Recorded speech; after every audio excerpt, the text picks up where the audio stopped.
IMDb rating 7.8 के साथ 2007 में आई अमेरिकन गैंगस्टर क्राइम और ड्रग जॉनरा की बेहद ही हैवी मूवी मानी जाती है। इस मूवी की स्टोरी बेस्ड है 70s के ड्रग लॉर्ड फ्रैंक लूकस पे, जिसका रोल प्ले किया है डेंजल वॉशिंगटन ने। इस मूवी के मैक्सिमम कैरेक्टर्स रियल हैं और कई तो आज भी जिंदा हैं। मूवी की स्टार्टिंग होती है न्यूयॉर्क के हार्लेम एरिया में, जहां एक आदमी चेयर से बंधा होता है और फ्रैंक अपने बॉस बम्पी जॉनसन के इशारे पे उसे जिंदा जला देता है। ये सीन दिखाता है कि फ्रैंक लूकस कितना हार्डकोर क्रिमिनल था। यहाँ आपको बता दूं कि बम्पी जॉनसन भी एक रियल कैरेक्टर था, जिसने 1960s में हार्लेम के पहले अफ्रीकन अमेरिकन मॉब को शुरू किया था। डिज्नी हॉटस्टार पे बम्पी पे एक वेब सीरीज भी है। खैर, फ्रैंक बम्पी का राइट हैंड है। हार्लेम में सब बम्पी की इज्जत करते हैं और इतने सालों से बम्पी की परछाई की तरह रहने की वजह से फ्रैंक भी खुद को बम्पी की तरह मानने लगा है। बम्पी और फ्रैंक मार्केट में स्ट्रॉल करते हैं, जहां बम्पी फ्रैंक को बताता है कि कैसे कैपिटलिज्म अमेरिका के मिडिल क्लास को ख़त्म कर रहा है। वो एक टीवी स्टोर का एग्जाम्पल देता है कि कैसे ये बड़े शोरूम डायरेक्ट टीवी मैन्युफैक्चरर से कनेक्टेड हैं और इस सप्लायर्स और मिडिलमैन का हिस्सा खा रहे हैं। तभी बम्पी को हार्ट अटैक आता है और फ्रैंक के सामने ही वो मर जाता है। नेक्स्ट सीन में बम्पी के फ्यूनरल सर्विस में सारे क्राइम सिंडिकेट बॉसेस और पब्लिक फिगर आती हैं। फ्रैंक रियलाइज करता है कि बम्पी की मौत से किसी को कोई खास फर्क नहीं पड़ा होता, सिवाय बम्पी के जर्मन शेफर्ड के। इनफैक्ट कई लोग फ्रैंक को आज भी बम्पी के नौकर की तरह ट्रीट कर रहे होते हैं, जबकि सही मायने में फ्रैंक बम्पी के सगे बेटे जैसा होता है। फाइनली बम्पी का एक रिलेटिव फ्रैंक को बताता है कि बम्पी उसके लिए कुछ पैसे छोड़ के गया है, और बम्पी हमेशा फ्रैंक की बातें किया करता था। फ्रैंक उसे कहता है कि इस रूम में कई ऐसे लोग हैं जिनके ऊपर बम्पी का उधार है। शायद ये लोग सोचेंगे कि बम्पी के ख़त्म होने पे उनका उधार भी ख़त्म हो गया, पर मैं सब कलेक्ट करूँगा और बम्पी की लेगेसी को हमेशा जिंदा रखूँगा। As life goes on, Frank अपने छोटे गैम्बलिंग डेन संभालने लगता है और बम्पी के डिमाइस के बाद टैंगो, जिसका रोल प्ले किया है इदरिस एल्बा ने, हार्ले में सबसे टैक्स वसूलने लगता है, इंक्लूडिंग फ्रैंक। टैंगो का कहना है कि फ्रैंक या किसी को भी अगर हार्ले में बिजनेस करना है तो ही और शी हैव टू पे द टैक्स, वो भी 20%, नहीं तो वो हार्ले में अर्न नहीं कर सकते। फ्रैंक उसे इग्नोर करता है और बिजनेस को एक्सपैंड करने के आइडिया सोचता है। सब मॉबस्टर्स की तरह फ्रैंक भी ड्रग ट्रेड में इन्वॉल्व होता है, बट उसमें कुछ खास पैसा नहीं होता, क्योंकि उस समय मैक्सिमम ड्रग्स सिर्फ कोलंबिया के रास्ते ही यूएसए में आया करती थी, जिसका सारा कंट्रोल इटालियन माफिया के हाथ में था। उन दिनों यूएस वियतनाम वॉर अपने चरम पे थी, और क्योंकि यूएस आर्मी के बेसिस सारे वियतनाम और साउथ एशिया में थे, कुछ यूएस सोल्जर्स वहाँ के ड्रग्स ट्राई करने लगे, जैसे ओपीएम, मैरिजुआना और हेरोइन। ये ड्रग्स साउथ एशिया में सस्ते थे और जल्द ही वहाँ लड़ने गए यूएस सोल्जर्स को इनकी आदत लग गई। एक दिन फ्रैंक के कज़न नेट की रेजिमेंट के कुछ दोस्त फ्रैंक से मिलने हार्लेम आते हैं। फ्रैंक उन्हें अपनी हेरोइन ऑफर करता है।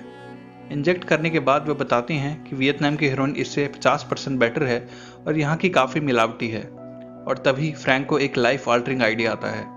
उसे अपने लेट गुरु बम्पी जॉनसन की बात याद आती है, to cut the middleman and buying directly from the supplier. Frank सोचता है कि अगर वो किसी तरह साउथ एशियन हेरोइन यहाँ ले आए तो वो ड्रग किंगपिन बन सकता है, क्योंकि उसे वो सस्ती पड़ेगी और इस हेरोइन की क्वालिटी भी प्योर होगी, और उसे कोलंबियंस या इटालियन गैंगस्टर फैमिलीज पे कभी डिपेंड नहीं होना पड़ेगा। फ्रैंक कई दिनों तक इस प्लान पे वर्क करता है और अपनी सारी सेविंग्स $4 लाख लेकर वियतनाम चला जाता है। उसका कज़न नेट, जो वहाँ आर्मी में लेफ्टिनेंट होता है, उसे बायर ढूंढने में हेल्प करता है। फ्रैंक की डिमांड 100 किलो हेरोइन की होती है और बैंकॉक और साइगन में इतना बड़ा सप्लायर उन्हें नहीं मिलता। इसलिए नेट उसे वियतनाम के घने जंगलों में ले जाता है, जहाँ ओपियम के खेत होते हैं। वहाँ का जनरल फ्रैंक के लिए 100% प्योर हेरोइन अरेंज कर देता है। वो चौंक जाता है सुन के कि फ्रैंक किसी के लिए काम नहीं करता और अकेले ही यूएसए से यहाँ 100 किलो हेरोइन खरीदने आ गया है। वो फ्रैंक से पूछता है कि जहाँ 10 ग्राम हेरोइन पे भी सजा है, तुम इस कंट्री में 100 किलो कैसे ले जाओगे। फ्रैंक उसे कहता है कि वो मेरा प्रॉब्लम है और अगर मैं सक्सेसफुल रहा तो आप नेक्स्ट ऑर्डर भी तैयार रखना। फ्रैंक अपने कज़न नेट और उसके कुछ सोल्जर साथियों को पैसे देता है और वापस फ्लाइट लेके अमेरिका आ जाता है। फ्रैंक का सारा कंसाइनमेंट कुछ दिनों बाद मिलिट्री कार्गो प्लेन में आते हैं, जिसमें जवानों का सामान और कॉफिन्स वियतनाम से यूएस एयरबेस लाए जाते थे। वहाँ भी फ्रैंक कुछ सोल्जर्स को खरीद लेता है और वो उसे 100 kilo pure south Asian heroin deliver करते हैं, जो वियतनाम में इस प्लेन में छुपाए गए थे। फ्रैंक की इस $4 लाख के इन्वेस्टमेंट पे उसे करोड़ों डॉलर्स का प्रॉफिट होता है। जैसे ही फ्रैंक की प्योर हेरोइन मार्केट में आती है, मार्केट में लूट मच जाती है। सभी जंकीज को बस ब्लू मैजिक ही चाहिए होता है, जो फ्रैंक का ब्रांड नेम होता है। इस प्योर हेरोइन बिजनेस से फ्रैंक हार्लेम में ही नहीं, पूरे न्यूयॉर्क में सबको पीछे छोड़ देता है और क्योंकि उसे ट्रस्टेड आदमियों की ज़रूरत होती है टू एक्सपैंड हिज बिजनेस, वो नॉर्थ कैरोलिना से अपनी फैमिली के और सारे कजन्स को न्यूयॉर्क बुला लेता है। वो सबसे एक्सपेंसिव इलाकों में अपने और अपने फैमिली मेम्बर्स के लिए घर भी खरीदता है। ऐसा नहीं था कि जब फ्रैंक ये एम्पायर खड़ा कर रहा था तब पुलिस सोई हुई थी, बट फ्रैंक इतना लो प्रोफाइल में रहता है कि किसी को उस पर शक नहीं हुआ। सही मायने में उस टाइम एनवाईपीडी में इतना करप्शन था कि पुलिस वाले ही मंथली पैसे लेके गैंगस्टर को प्रोटेक्शन दिया करते थे। रिची रॉबर्ट्स, जो अगेन एक रियल कैरेक्टर हैं, पुलिस की जॉब से थक चुका होता है। वो डिटेक्टिव रहते हुए भी बार का एग्जाम दे रहा होता है to become a lawyer. Richie indiscipline होता है मगर वो करप्ट नहीं होता। इनफैक्ट एक ड्रग बस्ट में उसे एक कैश से भरा बैग मिलता है और उसके पार्टनर के लाख मना करने पे भी वो सारा पैसा पुलिस डिपार्टमेंट को वापस कर देता है। उसका पार्टनर और सारा डिपार्टमेंट उसकी इस ईमानदारी को हेट करते हैं। एक दिन रिची का पार्टनर उसे फ़ोन करके उससे हेल्प मांगता है। वो एक अफ्रीकन अमेरिकन नेबरहुड में एनकाउंटर कर देता है। रिची बेहद में मुश्किल से उसे वहाँ से निकालता है, लेकिन उसे समझ आ जाता है कि वह एनकाउंटर नहीं बल्कि एक मर्डर था, क्योंकि उसका पार्टनर भी हेरोइन के नशे में होता है। उसका पार्टनर उसे भीख मांगता है कि प्लीज़ वो उसकी रिपोर्ट ना करे, पर रिची की सच्चाई और ईमानदारी अनक्वेश्चनेबल होती है। उसका पार्टनर अरेस्ट से बचने के लिए एम्बुलेंस से कूद के भाग जाता है। कुछ दिनों बाद वो ड्रग ओवरडोज से मारा जाता है। डेड बॉडी को आइडेंटिफाई करने के लिए जब रिची जाता है तब उसे पता चलता है कि उसका पार्टनर भी वही famous heroin blue magic inject किया करता था और उसी की स्ट्रॉन्ग डोज की वजह से वो मारा गया। रिची सस्पेंशन पे चला जाता है, पर उसका बॉस उसे बताता है कि ड्रग प्रॉब्लम अब पहले से भी ज़्यादा लीथल हो गई है। एक स्पेशल फेडरल नारकोटिक्स ब्यूरो बना है जहाँ सिर्फ ऑनेस्ट कॉप्स चाहिए, जो ना तो पैसे से खरीदे जा सकते हैं और ना ही ड्रग्स से इन्फ्लुएंस करे जा सकते हैं। वह रिची को फ्री हैंड देते हैं to choose and recruit a strong team, और उसे ऑफिस आने की भी ज़रूरत नहीं है। वो सीधा ही डिस्ट्रिक्ट अटॉर्नी को रिपोर्ट करेगा, बस उसे छोटे मोटे ड्रग डीलर नहीं बल्कि बड़े सप्लायर्स को टारगेट करना है। रिची एक अपार्टमेंट रेंट करके एक स्ट्रॉन्ग टीम बनाता है और धीरे धीरे उसे ड्रग्स के बड़े प्लेयर दिखने शुरू होते हैं। रिची को इन्वेस्टिगेट करते हुए पता चलता है कि ब्लू मैजिक नाम की हेरोइन अब न्यूयॉर्क में ही नहीं बल्कि अमेरिका की बाकी स्टेट्स में भी फैल गई है, पर इसका ओनर कौन है और ये ड्रग्स कहाँ से आ रहे हैं ये कोई नहीं जानता। रिची का टीममेट खुद वो हेरोइन परचेज करके लाता है और जब वो लोग उसे टेस्ट करते हैं तो सब शॉक हो जाते हैं, क्योंकि इतनी प्योर और सस्ती हेरोइन उन सब ने अपने करियर में कहीं नहीं देखी होती, और इसलिए लोग इसे पी के मर रहे होते हैं क्योंकि इसकी पोटेंसी बहुत स्ट्रांग होती है। रिची ब्लू मैजिक पे अपना सारा फोकस लगाता है। उधर फ्रैंक लूकस और तेज़ी से ग्रो करता है। अनलिमिटेड पैसा और पावर आने के बाद वो अपने सारे भाइयों को बिजनेस सिखाता है। एक दिन फ्रैंक को टैंगो फिर हार्लेम में वसूली करता दिखता है। वो अपना ब्रेकफास्ट छोड़ के बाहर निकलता है और टैंगो से 20% मांगता है। टैंगो हंसता है और फ्रैंक को सीरियसली नहीं लेता, और तभी फ्रैंक उसे ब्रॉड डे लाइट में पॉइंट ब्लैंक शूट कर देता है। ये सब पूरी हार्लेम की मार्केट और फ्रैंक के कजन की आंखों के सामने होता है, लेकिन कोई हार्लेम के इस ड्रग लॉर्ड से आंखें नहीं मिलाता। फ्रैंक बेहद तेजी से ऊपर आने लगता है। अब सारे गैंगस्टर उसे सीरियसली लेने लगते हैं और उसकी हाई क्वालिटी हेरोइन उससे डिमांड करते हैं। फ्रैंक होटल्स, पेंट हाउसेज और नाइट क्लब्स परचेज करता है। ऐसी एक नाइट क्लब पार्टी में फ्रैंक को जुलियन मिलती है, जो पोर्टो रिको की ब्यूटी क्वीन होती है। दोनों जल्द ही रिलेशनशिप में आ जाते हैं और शादी प्लान करते हैं। फ्रैंक अपने सारे भाइयों को समझाता है कि हमारे पास जितना भी पैसा आ जाए हमें शो ऑफ नहीं करना, बिकॉज हम पुलिस के रडार में नहीं आना चाहते। इसके बाद भी एक पार्टी में फ्रैंक का एक डिस्टेंस कजन और छोटे भाई का ड्राइवर ड्रग्स के नशे में हंगामा करता है। फ्रैंक काफ़ी एम्बेरस होता है पर कुछ नहीं कहता, पर वो किसी से लड़ पड़ता है और गन निकाल के एक आदमी को शूट कर देता है, और बस फ्रैंक अपना टेम्पर खो लेता है और उसे वहीं मारता है। फ्रैंक अपने सारे भाइयों को समझाता है कि वो सोबर रहें और आगे से अपने आप को कंट्रोल में रखें। वहाँ रिची हर इन्फॉर्मर और ड्रग पेडलर को फॉलो करता है, पर उसे अब तक ब्लू मैजिक का सोर्स नहीं मिलता। फाइनली वो एक टायर शॉप की कॉल ट्रेस करता है जहाँ ब्लू मैजिक की डीलिंग होती है। रिची अपने बॉस से सरकारी पैसा लेता है और नकली कस्टमर बन के एक डील प्लेस करता है। वो शॉप पर नज़र रखता है और जैसे ही एक आदमी पैसे कलेक्ट करने आता है रिची उसका पीछा करने लग जाता है। काफ़ी मुश्किल कार चेज के बाद रिची उस तक पहुंच जाता है, पर इससे पहले कि वो अपने सप्लायर से मिले, स्पेशल इन्वेस्टिगेटिंग यूनिट के करप्ट डिटेक्टिव्स उसे पैसा छीन लेते हैं। इनका लीडर होता है रिश्वतखोर डिटेक्टिव ट्रूपो। रिची ने इस डील में गवर्नमेंट का पैसा यूज़ किया होता है, इसलिए वह ट्रूपो और उसकी टीम के आगे खुद को एक्सपोज कर देता है और अपने मार्क नोट्स वापस मांगता है। वो उसके पैसे चेक करके उसे वापस कर देते हैं, पर ट्रूपो उसे इनडायरेक्टली धमकी देता है कि ये न्यू जर्सी नहीं न्यूयॉर्क है और दोबारा बिना कॉल करे कभी यहाँ ना आए। रिची ट्रूपो की कार की भी तारीफ करता है। दरअसल 1970s में शेल्बी जैसी कार कोई अमीर ही यूएस में अफोर्ड कर सकता था, जो एक पुलिस वाले की सैलरी में खरीद पाना नामुमकिन है। ये दिखाता है कि ट्रूपो कितना बड़ा करप्ट ऑफिसर था और कितना ज़्यादा इनलीगल पैसा कमाया करता था। फ्रैंक लूकस कुछ ही महीनों में बिलियंस ऑफ डॉलर्स का एम्पायर खड़ा कर देता है। वो बेहद ही पावरफुल डॉन डोमिनिक कटानो से भी हाथ मिलाता है, जो उसे उसके प्रोडक्ट के बदले इमेंस पॉलिटिकल और पुलिस सपोर्ट प्रोवाइड करेगा। बट पैसा जितना ज़्यादा होता है उसे छुपाना उतना ही डिफिकल्ट हो जाता है। फ्रैंक अपनी होने वाली वाइफ जूलियन को अक्सर महंगी ज्वेलरी और कपड़े गिफ्ट करता था, लेकिन खुद बेहद लो प्रोफाइल ड्रेसअप होता था। पर एक दिन जूलियन उसे एक चिंचाना कोट और मैचिंग हैट गिफ्ट करती है, जिसकी उस समय की मार्केट वैल्यू $1,00,000 थी।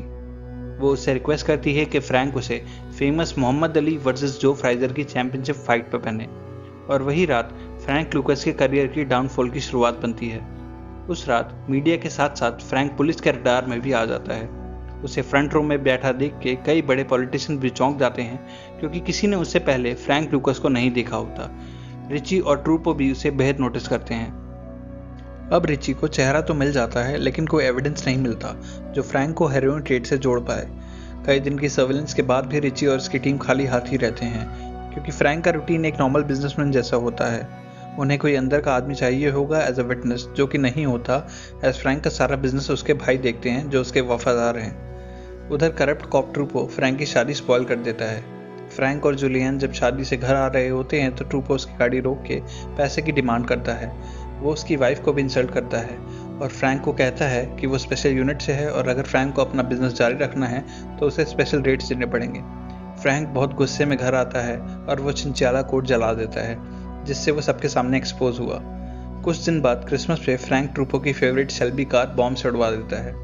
नेक्स्ट टाइम जब ट्रूपो और फ्रैंक को अपने भाई के साथ ड्रग्स की कार में रोकता है, तब फ्रैंक उससे कहता है कि नेक्स्ट टाइम शायद तेरा घर भी उड़ जाए। ये फ्रैंक का बताने का तरीका होता है कि वो जिसको पे करता है उससे रिस्पेक्ट डिजर्व करता है। And being a corrupt cop, Trupo भी पैसे लेके फ्रैंक के साथ हो जाता है। रिची को ये पता चलता है कि मैक्सिमम लॉ एनफोर्समेंट फ्रैंक के मंथली पेमेंट पे है। इस बीच रिची को धमकाने की कोशिश की जाती है कि वो फ्रैंक लूकस से दूर रहे। पहले FBI के एजेंट्स उसे बताते हैं कि उसे मारने का कॉन्ट्रैक्ट है अंडरवर्ल्ड में। फिर रिची का ही एक पुराना बेस्ट फ्रेंड भी उसे फ्रैंक से दूर रहने को बोलता है। बदले में जो भी रिची चाहे उसे अवेल कराया जाएगा। पर यहाँ तारीफ करनी होगी ऐसे असली कॉप रिची रॉबर्ट्स की, जो इस सारे करप्ट सिस्टम के बावजूद भी कभी नहीं बिके और अपनी ड्यूटी पूरी की।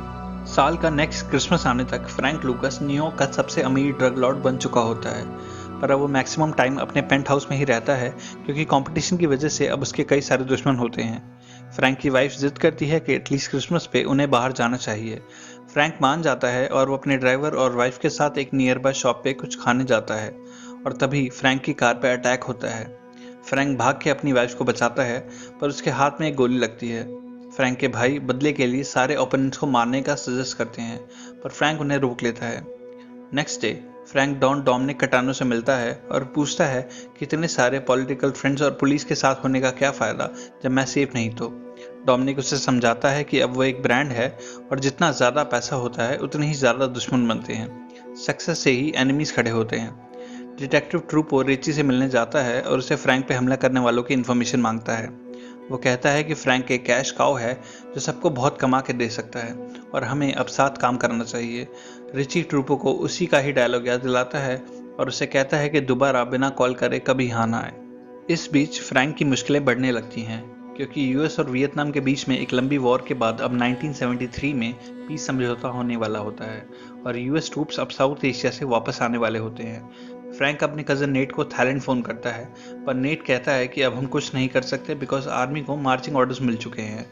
फ्रैंक दोबारा फ्लाइट बुक करके वहां जाता है और फिर से एक लास्ट बड़ा ऑर्डर देता है ताकि लास्ट कार्गो प्लेन्स में कुछ और ड्रग्स मंगा सके। यहाँ अमेरिका में रिची की टीम फ्रैंक के कजन्स पे नज़र रखती है। उसका वो ड्राइवर कज़न जिसने एक पार्टी में सीन क्रिएट किया था, वो फिर ड्रग्स के नशे में अपनी बीवी को मारता है और जब वो भागती है तो उसे शूट कर देता है। रिची की टीम के 2 मेंबर्स उसे मर्डर और ड्रग चार्ज में अरेस्ट कर लेते हैं। रिची उसे समझाता है कि अगर वो उनका विटनेस बन जाए और वायर पहन के फ्रैंक की इन्फॉर्मेशन उन्हें दे तो वो उसकी सज़ा माफ़ करवा देंगे, वरना उसे मिनिमम 15 साल के लिए जेल जाना होगा। वो मान जाता है और वायर पहन के फ्रैंक की गैंग की कॉन्वर्सेशन रिकॉर्ड करने लगता है। फ्रैंक वहाँ से अपने भाई को फ़ोन पे आने वाले मिलिट्री कार्गो प्लेन का सीरियल नंबर बताता है। वो ड्राइवर भी वो कॉन्वर्सेशन सुनता है, पर उसे कुछ समझ नहीं आता। रिची और उसकी टीम भी कंफ्यूज होती है वो सीरियल नंबर को सुन के, क्योंकि वो किसी भी फ्लाइट, शिप या कार से मैच नहीं करता। फाइनली जब वो सारे एयर बेसिस चेक करते हैं तो एक military plane cargo number match होता है। रिची बिना टाइम वेस्ट करे डिस्ट्रिक्ट अटॉर्नी से वारंट अरेंज करवाता है और कार्गो के लैंड करते ही सभी वापस आए सोल्जर्स और सामान की तलाशी लेने लगता है, पर उसे कुछ नहीं मिलता। तभी वो जा रहे कॉफिन्स को रोकता है और उन्हें खोल के डेड बॉडीज को चेक करना शुरू करता है, जिससे आर्मी वाले नाराज हो जाते हैं। वो कहते हैं कि इन जवानों ने देश के लिए अपनी जान दी है और हम आपको इनकी बॉडीज को डिसरिस्पेक्ट करने नहीं देंगे। एक और सुपीरियर ऑफिसर रिची को रोक लेता है और उससे कहता है कि इतनी बड़ी स्मगलिंग पॉसिबल ही नहीं है, स्पेशली एक अफ्रीकन अमेरिकन आदमी के लिए। रिची को सर्च रोकनी पड़ती है, पर वो अपने टीममेट से कहता है कि जिस मोर्ग में भी ये बॉडीज जा रही हैं उन्हें फॉलो करते रहें। उधर ट्रूपो को भी पता चलता है कि रिची फ्रैंक को अरेस्ट करने वाला है, इसीलिए वो फ्रैंक के घर चला जाता है, बाकी बचा पैसा लूटने। वो फ्रैंक का सारा घर तहस नहस कर देता है, उसकी वाइफ पे भी हाथ उठाता है और फाइनली फ्रैंक के डॉग हाउस के नीचे कुछ पैसे मिलते हैं और इसी प्रोसेस में वो फ्रैंक के डॉग को भी शूट कर देता है। फ्रैंक वापस अमेरिका आता है और उसका ड्राइवर उसे बताता है कि ट्रूपर ने उसके घर पे क्या किया। फ्रैंक घर आते ही अपनी गन लोड करके ट्रूपो को मारने निकल रहा होता है और तभी उसकी माँ उसे रोक लेती है। वो कहती है कि वो फ्रैंक के कजन्स और उसकी वाइफ सबकी लाइफ खराब हो जाएगी अगर उसने एक पुलिस वाले का मर्डर किया तो। रिची की टीम रात भर एयरबेस के बाहर डेड बॉडीज पर नजर रखते हैं। फाइनली अर्ली मॉर्निंग फ्रैंक के कजन्स उन कॉफिन्स में से ड्रग्स निकालने आते हैं। आई मीन सीरियसली, अपनी ही कंट्री के सोल्जर्स की डेड बॉडीज को स्मगलिंग पर्पज से यूज करना, डिस्कस्टिंग। खैर, रिची की टीम फ्रैंक के भाइयों को अरेस्ट नहीं करती बल्कि उनका पीछा करती है ताकि वो इन सारे ड्रग्स के एग्जैक्ट लोकेशन पे छापा मार सकें। फाइनली उन्हें वो बिल्डिंग मिल जाती है जहां फ्रैंक का सारा डोप और पैसा जमा होता है। रिची अपने बॉस को कंफर्म करता है कि ये वही स्पॉट है। वो वारंट और पुलिस टीम का वेट करते हैं और फाइनली चारों डायरेक्शन से बिल्डिंग पे धावा बोल देते हैं। एक गन बैटल के बाद रिची और पुलिस करोड़ों की हेरोइन और कैश सीज करते हैं।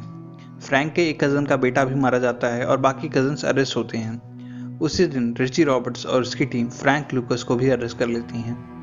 फ्रैंक के कोर्ट ट्रायल में रिची खुद एज अ प्रोसिक्यूटर केस लड़ता है। वो जूरी और जज को कन्विंस करता है कि फ्रैंक लूकस की हेरोइन की वजह से कितने लोगों ने अपनी जान गंवाई है। Finally in the and Frank और रिची फेस टू फेस मिलते हैं। फ्रैंक को लगता है कि जैसे उसने आज तक हर पुलिस वाले को खरीदा था वैसे रिची भी बिकेगा, पर रिची वॉजंट करप्ट। फिर फ्रैंक उसे डराने की कोशिश करता है। वो कहता है कि हार्लेम का कोई भी शख्स उसके एक इशारे पर रिची को मार सकता है। जवाब में रिची कहता है कि तुझे लाइन में खड़ा होना पड़ेगा क्योंकि मेरे दुश्मनों की वेटिंग लिस्ट काफ़ी बड़ी है। फ्रैंक फाइनली गिव अप कर देता है और कहता है कि मैं अपनी फैमिली की इम्यूनिटी के लिए सारे क्रिमिनल्स के नाम देने को तैयार हूँ। रिची कहता है कि सिर्फ क्रिमिनल्स ही नहीं, मुझे वो सब पुलिस वाले भी चाहिए जिसने तेरी एम्पायर खड़ा करने में हेल्प की। फ्रैंक बिलीव ही नहीं कर पाता कि एक फॉर्मर पुलिस वाला करप्ट पुलिस वालों को जेल में डालने को तैयार है। रिची के साथ मिलकर अगले कुछ महीनों में फ्रैंक सारे डिपार्टमेंट का करप्शन बाहर निकाल देता है। जिन्होंने भी कभी फ्रैंक से छोटी या बड़ी रिश्वत लेकर उसका काम किया था, फ्रैंक सबके नाम बताता है। न्यूयॉर्क और उसके बाकी हिस्सों में भी फ्रैंक की गवाही की वजह से बड़े नंबर्स में पुलिस वाले अरेस्ट होते हैं। एक सबसे बड़ा पुलिस करप्शन स्कैंडल एक्सपोज होता है और उन सब पे ब्राइबरी, रैकेटेरिंग और करप्शन के चार्जेस में केसेस चलते हैं। डिटेक्टिव ट्रूपो, जो करप्ट कॉप्स की लिस्ट में सबसे ऊपर होता है, जेल जाने के डर से अपने ही घर में खुद को शूट कर लेता है। फाइनली ये मूवी खत्म होती है और हम एंड क्रेडिट्स में देखते हैं कि फ्रैंक को अपने क्राइम्स के लिए कोर्ट 70 साल की सज़ा सुनाती है। उसकी 250 मिलियन से भी ज़्यादा की प्रॉपर्टीज़ और फॉरेन अकाउंट्स को भी फेडरल गवर्नमेंट सीज कर लेती है। उसके फैमिली मेंबर्स और कजन्स में से 30 लोगों को भी जेल की सज़ा होती है। अपनी कॉपरेशन और पुलिस करप्शन को पॉइंट आउट करने के लिए फ्रैंक को 15 साल बाद 1991 में रिहा करा जाता है। फ्रैंक और रिची काफ़ी टाइम तक दोस्त रहे और साल 2019 के मई महीने में फ्रैंक की डेथ हुई। रिची रॉबर्ट्स आज भी जिंदा हैं और एक डिफेंस लॉयर हैं। अगर आप इस वीडियो के एंड तक आ गए हैं तो प्लीज़ इस वीडियो को लाइक करके सब्सक्राइब बटन दबा दीजिए। अगर आपके दिमाग में कोई ड्रग एडिक्शन या रिहैबिलिटेशन पर मूवी है तो प्लीज़ मुझे कमेंट सेक्शन में बताइए। मिलता हूँ आपसे नेक्स्ट वीडियो में। Till then bye bye and keep watching thoughts in action.